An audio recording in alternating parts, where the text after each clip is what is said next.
Hey boo, welcome to my channel. Thank you so much for clicking on this video. My name is Sheila, and in today's video I'm doing another pregnancy update.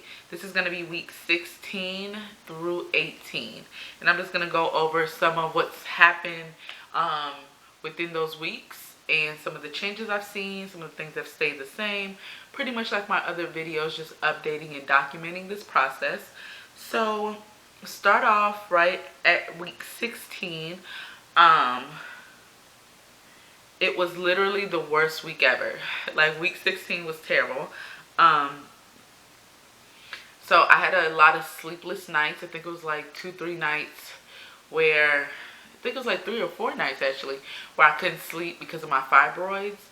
Y'all, it was so painful. Like, it was fibroid, they say it's called fibroid degeneration. Y'all, it was so painful. Like, I can't even explain it. And it was also during the 4th of July weekend. So for like 4 to 5, I think it was like 4, almost 5 days, I was in pain. I could barely walk. And I think at first my motherly instinct kicked in, because the only thing I was concerned about was, it was painful for me, but I was just trying to make sure that the baby was okay. Like, I was like, I can struggle and cry and go through pain, but like, I want to make sure my baby's fine. But after doing research and from what my doctors and everyone was saying, it's just it's happening to me. It's not really affecting the baby because my fibroids are outside of where the baby is growing. So, but y'all, it was the worst pain ever. Like, I was in so much pain. Like, I was crying. And some of the people on the app were saying it's if you can handle that, you can handle labor, because it's not as bad, because labor is just a couple hours. This lasts a couple of days. Some people actually had to go to the emergency room, and because I'm pregnant, there's not much that they can do, because I can't really take certain medicines. So really, Tylenol is all you can take. You guys know I'm trying to be very natural throughout this whole process. So I haven't been taking anything but prenatal since I found out I was pregnant, and I struggled through it. But there was a moment in there where I was like, forget this, I'm about to go to the store and I'm about to go get some extra strength Tylenol or something. But I was able to weather through. My best friend came in town because I was doing 4th of July weekend, and so the first day she was here, we pretty much just sat on the couch and watched Netflix and went downtown for the fireworks, and that was pretty much it, because I was feeling like crap. But she was in town and I didn't want to like waste the whole weekend of not doing anything with her, you know what I mean? So the next day, it's like I woke up, it was a whole new person. It's like the whole process was over. Everything was pretty much fine. I don't know, it's like I was back to be normal. Even she was like, the next day I saw her, even she was like, whoa, you a whole different person. Like, your energy level. Y'all, I was walking so I was in so much pain. Like, I was walking so slow, and it literally felt like my stomach was, like the baby was gonna fall out my stomach. Like, it was just so much pressure happening right there. So that's what was happening week 16, which was 4th of July weekend. And I actually went and bought the belly band. I think that's what it's called. I gotta look at the thing, but it's the one that you put on, so you can, like, if you are not ready to buy maternity pants and your pants are just starting not to fit, you could wear that and put that on. And because I had just bought it that week and it was my first time wearing it, it was tight, so it kind of helped with the pressure during my situation with my fibroids. So that was very helpful. And actually, I love that thing. Like, I wear it all the time, because now most of my clothes, shirts and stuff are stopping like right at my belly button or a little bit lower. So it's like my stomach be hanging out, so it kind of gives you that extra length of like a undershirt, but it's not really, it's just a belly band. So that was pretty cool, and I wear it all the time. It's very helpful. That was week 16. Something else I noticed is I love hot sauce on everything all of a sudden. Like, I'll put it on pizza, rice. I mean, anything I'm eating, I feel like I need to have hot sauce. So I feel like the only craving that I've had thus far in this pregnancy is really hot sauce. That's the only thing that's consistent that I want all the time. So that was interesting. Now, after the fibroids, the next week, week 17, my TMJ started acting up. Y'all, it was like one pain after the other. But I was just happy that they didn't come at the same time. Because I couldn't imagine being in that fibroids pain and then also being in TMJ discomfort and pain. Because then it would be like I couldn't eat, couldn't move. Like, it would have been too much. But my fibroids came, my TMJ started acting up, which is, right here. So I was having trouble. I couldn't sleep because of that pressure. If you have TMJ, you know what I'm talking about. If you know someone that has it, it's literally excruciating pain. So that came up. And so one thing my husband's fraternity brother told him, who's a dentist, was that you can get like icy hot. And so I found these icy hot patches, medicated patches that I use. Because when I can't sleep, I kind of put it right here. So this is what they look like. This is how they look in the pack. I don't have the box anymore. But they look like this. They're like little strips right here. And so I usually take one out. I cut it in half or in 3 parts. Put one right here, just along this whole thing right here. And y'all, it helps, but it hurts at first because it's like, if you ever had icy hot, it kind of works in the muscle. So the muscle's already hurting, and then you put that icy hot, and it's kind of like massaging the muscle that's already painful. But eventually, it will give you the relief. It doesn't take it away. It just makes it feel better. So I did that, and I was able to sleep for a couple of hours. But I'll do a whole nother video about my TMJ and things that work and don't work. Things that I've learned. There's an exercise that I do now when I'm feeling it that kind of helps out too. So I'll try to remember to make a video about that. So I can kind of go over there and give some tips. And then if y'all have tips, because y'all, this TMJ is no joke. It's like chronic pain. Like you're just in pain the whole time. Like there's really nothing you can do. You're just in pain. And right now I can't take anything because I'm pregnant, and because the only thing that really worked for me was when my dentist prescribed me steroids. And that was the only thing that like knocked me out enough to be like, oh, I could breathe. But everything else over the counter, no matter the dosage, just it doesn't really work. I remember I went through like a whole week where I didn't sleep. And I was like, I was the worst person that week. But, so my TMJ acted up on week 17. So I did this little icy hot patch trick that I know. And then week 18, that's when I turned 5 months.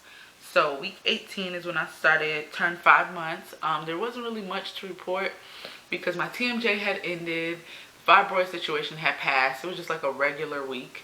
Nothing major, nothing crazy happened. One thing I have noticed, and I don't know if you guys could tell, my breathing is a little different. I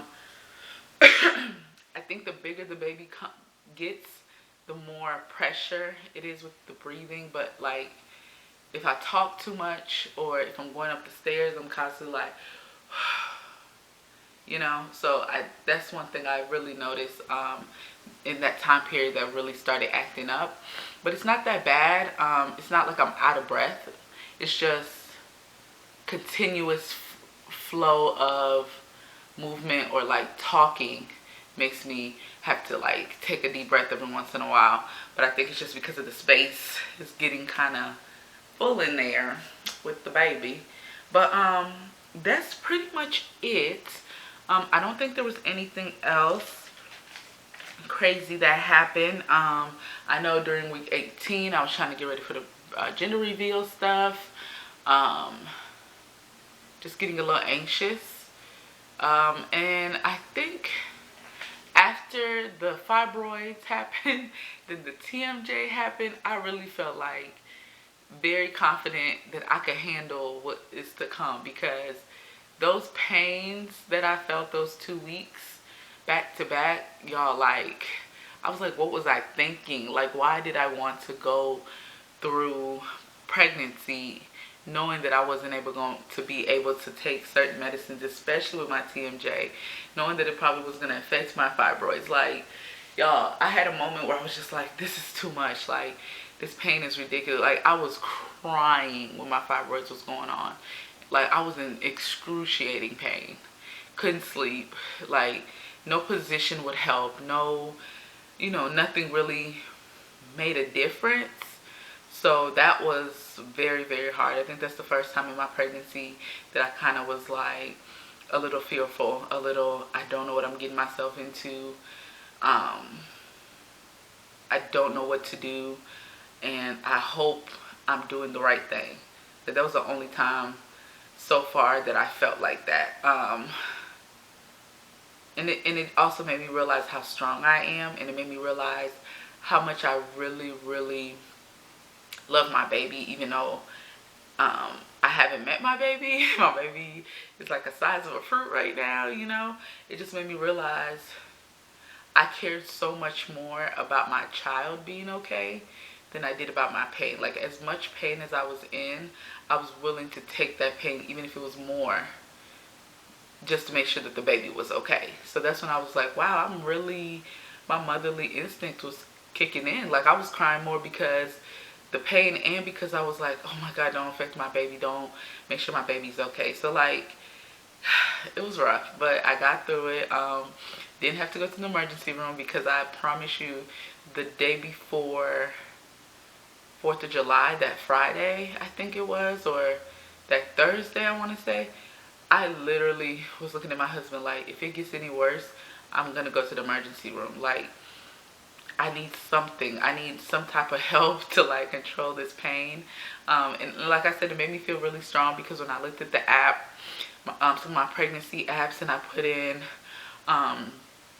women that were around my same week and they were experiencing fibroid issues and things, a lot of them said that, like, because of that experience with the fibroid degeneration, when labor came around, it was so much more easier, because they were able to, like, you went from an excruciating pain for a couple of days to, okay, I can handle this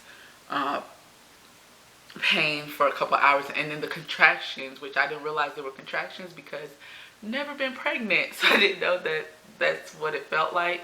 But they were saying that the contractions you feel during that fibroid episode is pretty much what labor contractions feel like. So that kind of was interesting. I just learned a lot. And some people ended up having to be in the hospital for weeks. And then it could also cause preterm labor. I believe I'm saying that correct. So I was just scared of everything. Like, I just was like, oh my God. But yeah, so I'm planning to do a video about my pregnancy and my fibroid issues and situations and process, probably at the end of my pregnancy, because this is something I didn't really anticipate or think about. I mean, I knew I had fibroids, but I've always been told they're not an issue, they're not going to be a problem. But then I guess the older I've gotten, the size of them, things are a little different now. So, and there's not a lot of videos or a lot of help or suggestions out there about that. So I think I'll do a video to kind of talk about that and talk about where I found some suggestions, where I found some help, and kind of what I saw worked for me. But all that being said, this is pretty much all that happened from week 16 through week 18 of my pregnancy. I did get my Walmart baby box, so I'm going to do a video about that and kind of show y'all what came in there, because I did do a registry with them. I also did one with Target. With Target, you have to actually go pick it up at a Target store. I have not gotten around to doing that. I keep forgetting to do that. But be on the lookout for those two videos. And then, of course, another pregnancy update. Like I said, I'm going to try to do fewer updates, because I'm going to try to bring 4 to 5 weeks together instead of doing like 2 weeks or 1 week. I'm going to try to do multiple weeks at a time, because at this stage there's not really much changing happening. Yeah, that's pretty much it. So that was my week 16 through 18 update. I hope you guys found some interesting information from this, and if you have any suggestions, comments, tell me what it is that I should be doing at this stage, what I need to be looking into, anything like that. Just go ahead and put your comments below, and share your experience during this time period, what you felt and things like that, so we could all learn and grow together. But thank you so much for watching this video. I hope you come back for my next video. Bye.